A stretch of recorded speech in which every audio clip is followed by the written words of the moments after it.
You've just been at school or at work for 6 or 7 hours. You come home and you're expected to revise, or you're expected to study, or you have to do homework, or you have to have motivation to literally do anything, but you don't. So you spend the time scrolling on TikTok, scrolling on your phone, or watching TV.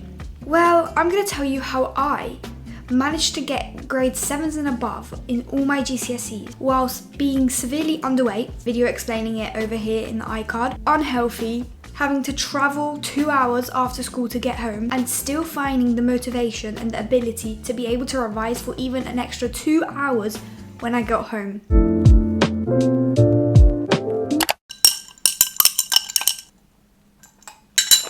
Firstly, I want to say well done for clicking on this video. You should be proud of yourself that you're actually taking action to try and get better and to try and study and to try and learn how to be motivated to study. My first thing that is very important for you to do is to have a goal, because if you're just revising or studying just because you have to, it's going to be so much more difficult for you to actually get started and do it if you don't have a reason for doing it. If you don't have a goal right now and you're like, I don't have a goal, I just need to do it because I need to make my parents proud. Well, your goal would be to make your parents proud. And that already puts a vision in your head to help you to get you to be motivated to study or revise. For example, my goal was to get high grades, basically, to get high grades, and in order to do that, I had to revise a lot and study a lot. And every time that I had no motivation or I was super tired, I would just remind myself of that goal, envision achieving it, and then all of a sudden I would just get up and do revision, because I know that the only way to get to that goal and the way to get to that vision, I had to do it. My second thing is a bit of psychology. So you have to develop an internal locus of control. There are two types of locus of control, external and internal. An external locus of control believes that other people are responsible for their actions and they don't take responsibility for the consequences of their actions. An internal locus of control is basically where a person believes that they are responsible for their actions, they are independent and they like to do things by themselves because they believe that they will be responsible for the consequences to their actions and that they have control over their lives. By developing an internal locus of control, you give yourself a mindset where you believe that if you do not do something, you're going to suffer the consequences, not somebody else. So if you don't revise, if you don't do that studying, if you don't do that homework, if you don't do that thing, you're going to suffer the consequences, not someone else. So that's where the internal locus of control comes in, because you are taking responsibility for your consequences.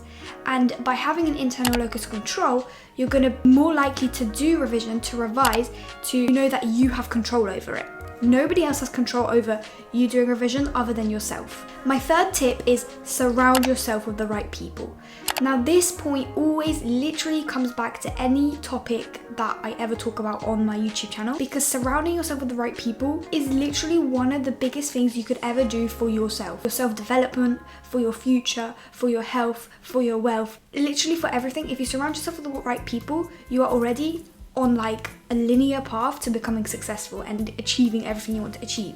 Because if you have people around you that don't revise, that always tell you, oh yeah, I'm not going to revise today, I'm just going to watch TikTok, oh I couldn't be bothered to revise yesterday, nah I didn't revise for this exam at all, then you're going to not feel any pressure to do anything. And we want to feel that pressure. We want to surround ourselves with people who put pressure on ourselves so that we can put pressure on ourselves and do it as well. So if you're surrounded by people who constantly are like, oh yeah, I revised for 2 hours yesterday, after school today I'm going to revise this, I'm going to do that, that and that, it's going to make you feel like, oh, I need to do that as well. The people around me are doing that, so I need to do it as well. You are the average of the 5 people you surround yourself with.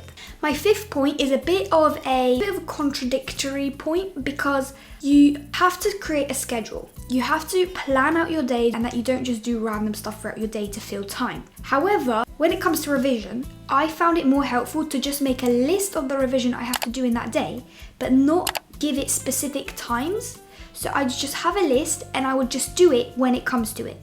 So instead of saying, oh, at 7 p.m. I need to do maths, 6:30 I need to do English, I would just say, I need to do maths and English, and I would do it within any time that I'm free during the day. Let's say you said, I need to start doing English revision at 7 p.m. It's now 7:30, and you're like, oh, I didn't start at 7 p.m, so I'm not gonna have time, so I'm just gonna do that tomorrow. And let's just say you never get to it because let's be honest, if you're putting off stuff for tomorrow, it's never gonna happen. So by just sticking to a list of revision I had to do, I would be able to tick it off when I get it done and not feel the pressure to do it at specific times. My next tip is to don't completely block away your distraction. And what I mean by this is that if you are scrolling on TikTok, if you are watching YouTube videos, don't just completely remove it. When we watch YouTube videos, when we watch TikTok, we get a shot of dopamine. And as soon as we take that away, we don't have that dopamine anymore and we want it. We crave it, we're addicted to it, and we want it back. So if we completely just take our phone and put it into another room, we're just gonna keep being tempted, and the only thing we're gonna think about is getting back to our phone. We're not gonna be fully focused on our revision. Whilst revising, put your favorite YouTube video in the background and watch it whilst revising. And then over time, change it to a revision tips video and watch it whilst revising. And eventually you might even just not want the phone anymore because it's distracting you, and you will learn to revise without needing your phone with you, because you'll learn that it distracts you. By slowly changing our habits, we develop new habits, and it makes it much easier for us to be motivated and do stuff if we break the actions down. Because if you just go fully into it, if you just say, oh, I'm going to be revising straight for 2 hours right now, put my phone away, put that away, turn off the Wi-Fi, it's going to be really difficult for you.